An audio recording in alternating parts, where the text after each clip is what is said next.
Schools Computer Club Initiative, promoting creativity, innovation and entrepreneurship.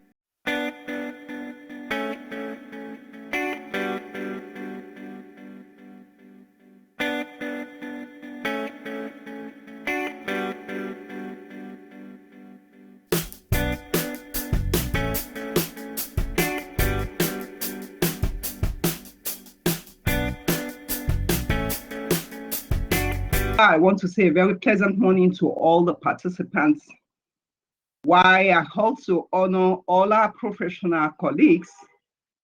So, since there is no existing protocol, I just wish that all of us that are currently on board, you will enjoy this section with us.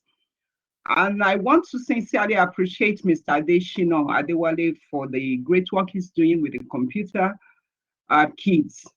I mean, the computer club in most of the schools. I pray that God will increase you in wisdom as you disseminate more information to all the schools on how to integrate technology into their classroom instruction. I have actually been asked to speak briefly, because I was told that it has to be brief, on pressing issues about computer studies in primary and secondary schools in Nigeria, schools' involvement in NCS programs such as our National IT Wiz Kids competition, the Smart Kids competition, the Smart Youth competition, and also to say one or two things about the place of e-learning in education today and the ongoing plans of our NCS learning management system for computer studies. Now, talking about pressing issues about computer studies in primary and secondary schools in Nigeria. Let me start. I'm not here to condemn, but let me start. It took several years for our government, most especially the people in the education sector, to wake up and accept computer studies as a subject at both primary and secondary level. And sincerely, the reason is not far-fetched. The policy makers in the education sector, when it comes to technology, they were not the experts. They were mostly the statisticians and the mathematicians. And I remember vividly in early 2000, when that wake-up came that yes, it's high time that we introduce IT at both levels. The NELDC, they were the ones that actually were in charge, and they embarked on developing the curriculum for the computer studies for those levels. Afterwards, I think I was opportune to be invited to the critiques section in Ibadan. And when I saw what has been developed, sincerely, I was taken aback, because most of the content that I saw were obsolete. And as you will know, I raised a voice and I said, we are in the 21st century, because I'm talking about early 2000, that this curriculum that is just coming up will not add value to our children. Technology has gone far beyond the abacus, the Olorite cards, because even these children will not see it. They won't know what it's all about. That we should realize that technology is not history.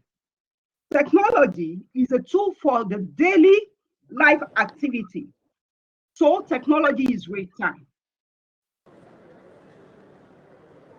But what do you expect? The professors, the doctors, because it was like a 1-week event that we all had to be together. And they were like, what's this woman saying? Well, what are you saying? You're just talking about 21st century, so in 21st century. And it happens to be a lone voice. But the outcome of it was rather painful. Cost another 2 years, considering that even what was developed did not meet international standard before it was approved. Anyway, the rest is a story.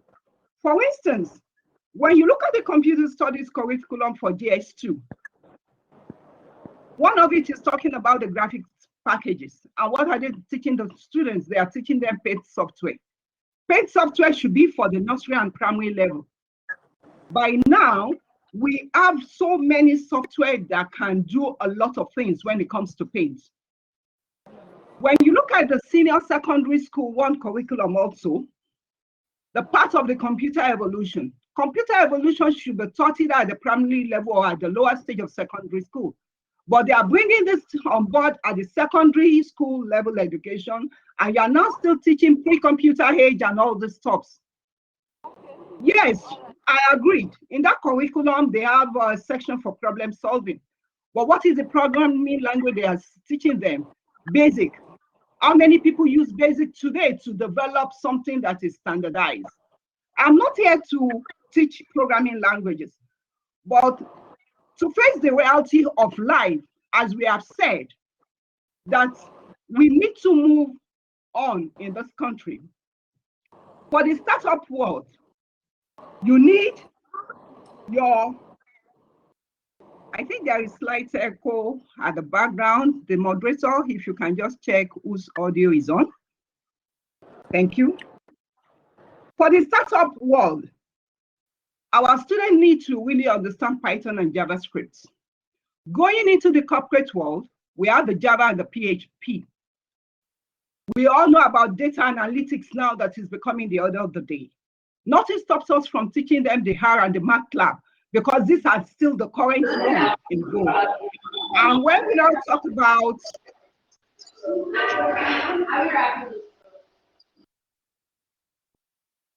thank you. And when we now talk about the general and scalable system, we are talking about the C language, the C++ language, and we are talking about Colab by Google. All these are what we should ensure are embedded as we continue to put the necessary and relevant things into computer studies. Permit me to share this experience with you. Way back in 2006, we took some students to Egypt. And most of these programs involve the hands-on section because the children must take something back home. Then one of the workshops, we had the Python and the C+ language. It will shock you that from Egypt, all the students they brought in were the grade 7 students. That's our probably JS2 students. Come and see the way these children were coding. Unfortunately, our children that we took with us, they were totally lost. They were just looking because they don't even understand what the codes are all about. However, we have two sets of students. We took some students that we have actually exposed to collaborative projects. And they have interacted with children across the world via email, doing all sorts of projects. It will shock you because of that exposure, because we are talking about exposure also in our schools. They came second. I know that one of us might be saying, oh, probably they are from private schools. I don't even deal with the private school children. I deal with public school. In fact, the brain behind NigerPals.com, some of you that are very good on social media, you will have known the site. The brain behind it was one of the students that won the platinum. He actually collaborated with students from Canada and one other country. That young man was from government secondary school in Kaduna, and today he has a successful IT business in the United Kingdom. So what are we talking about? Do we have competent teachers? No, we don't. And I can remember vividly that it took the like of SchoolNet Nigeria, in which I was the deputy national coordinator for several years, for us to train teachers from diverse backgrounds. Christian religious knowledge, Islamic religious knowledge, art, science. We did not even hear about.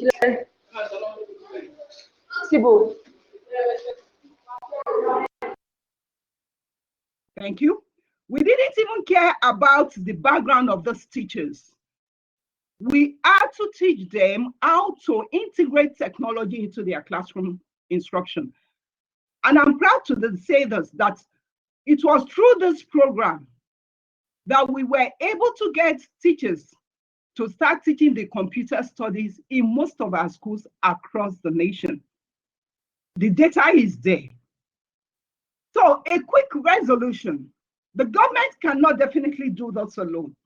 It's going to involve all the stakeholders. So one is to provide the latest technology tools in terms of hardware and software.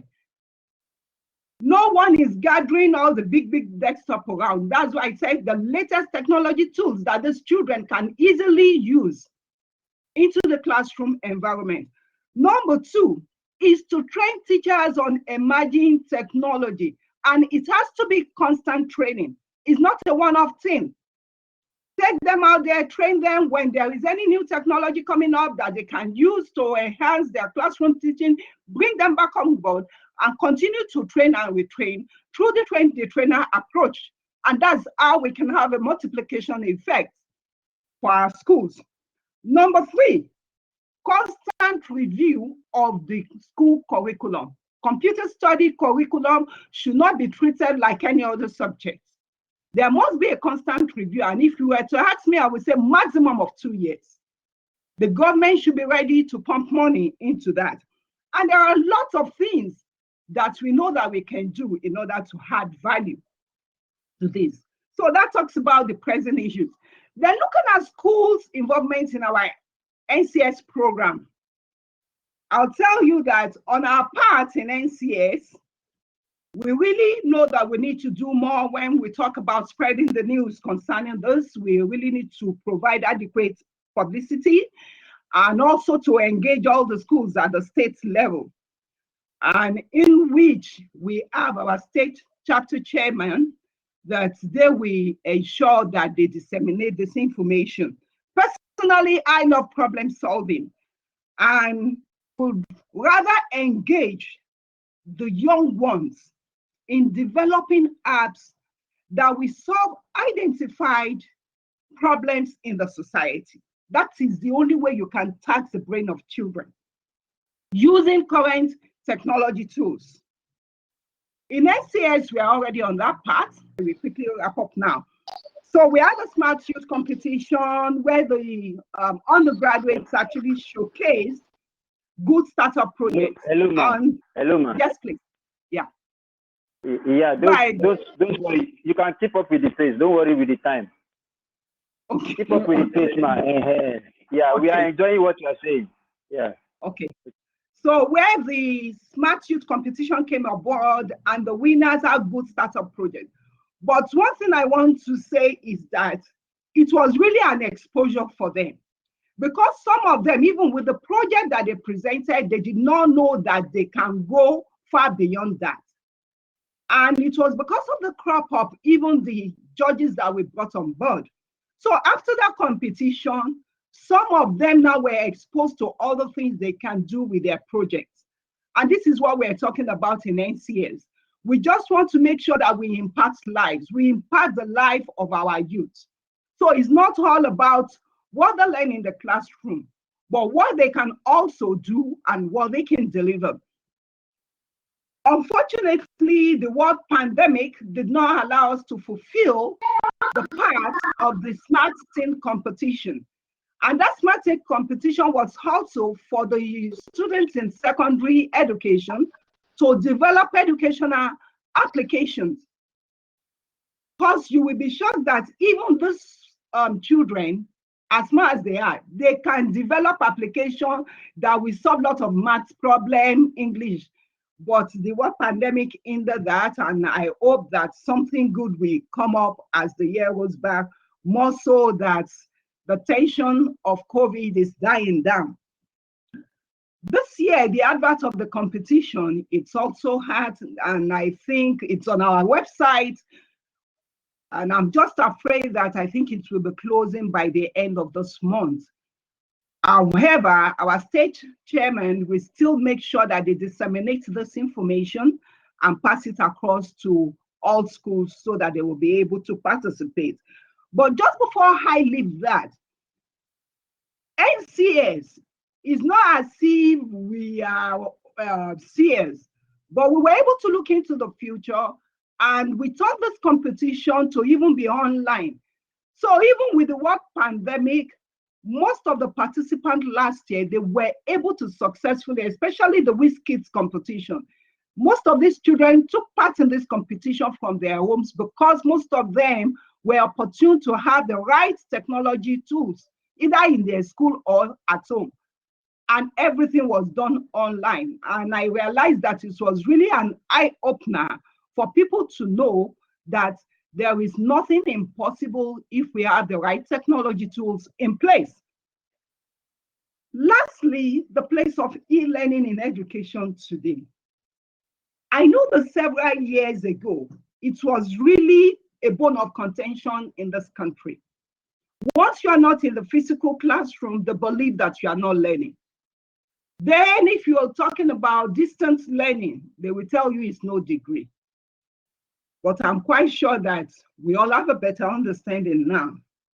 So the place of e-learning in education is not utopian, it's not far-fetched. The world is changing at a very fast pace. And one thing I know is that if you are not ready to move, you will definitely be what you will be behind. And that is the major challenge we have in Nigeria. Nigeria should be at the forefront of so many things now, not where we are. Education, for me, is now beyond words. Education is borderless once you have the right technology in place. I'm a product of e-learning for several years, and that was why way back 20 years ago, I introduced it even at the secondary education level. Most of these children that we got involved in, you will not believe it, through ordinary email, they were able to learn a lot of things from several other countries. And I'm proud to say this, even amidst our challenges, when we talk about sending emails in those days, doing the project, recording, then after we record, we have to get a small video to upload it. The Nigerian students, because they had access, they still stood out great. Most of them won several competitions. I don't want to even talk about our teachers that we exposed to these collaborative projects across the world. I don't want to start mentioning names here, but if there are people on this platform in Ogun State, you must have heard of Third Prime Hub. They are doing a lot of great things with teachers now. Those are part of my products. We just pick them from the classroom, but they have impacted so many lives. So going on, when you collaborate, there are a lot of things you bound to learn. I said that many thought them it was unrealistic, but it has now dawned on us that e-learning is realistic. Permit me to recall an experience 11 years ago. My school was in the United States. One of my lecturers was on sabbatical in Hong Kong, and here I am in Nigeria. Then I had a project to develop an LMS for a particular course. I know what I went through. I did the project, though it was not easy. By the time I finished the project, for the first 3 days, I could not find a way out to upload on the platform. Then the day I decided that this project must be uploaded, I spent 8 hours uninterrupted data connection and uninterrupted power supply, because I had to put on the generator for 8 hours before I could upload the project. But let me shock you. The project I was talking about then, after compressing it, was only 30 megabytes. In 2013, I now met this lecturer physically at the conference, and we got talking. Then when we got talking, he was asking me questions. He was shocked when I told him I was actually based in Nigeria. And he asked the question, then how did you get that project? How were you able to get it through? And why did he ask that question? Because my project was the best. And he couldn't help it. Right on our platform, he put it there. I scored the best result in that project. All I could do was to do what? Was to laugh. Dear colleagues, the truth is the advantages of e-learning, they are very enormous. Number one thing I will tell you is that you will have access to the best lecturers Number two, you will have access to qualitative materials across board. Three, you will be in a competitive class. So it's not business as usual. Number four, it will enhance your written and oral communication. Five, it is very cost saving. That is one thing we all should also realize. And there are several other advantages and benefits we can get from e-learning platform. In a lighter mode. Sincerely, when you excel in a class, what it implies is that you will either become a national or an international champion. Just like me, let me blush a bit. I'm not a local champion. And what do I mean by that? Only when you are within your four walls, you are only surrounded with people from either your immediate tribe, your immediate culture, or people that you grew up with. But when we talk about e-learning, it means that anybody from anywhere in the world can participate in that class. So you will realize that the class is actually challenging and you will want to wake up to reality, to rub shoulders with so many people. Also, over 10 years ago, through SchoolNet, we introduced e-learning platform project for the university. But what happened to it? Our toxic environment stifled that project, and that project never saw the light of the day, which was very, very painful. Because the intent then was bring the best lecturer from University of Lagos to take a particular topic, and then students from any of our university log into that platform, listen to that lecture, and be at the top. But they did not allow this project to see the light of the day. And that is why, till today, something that I keep pondering on is our National Open University.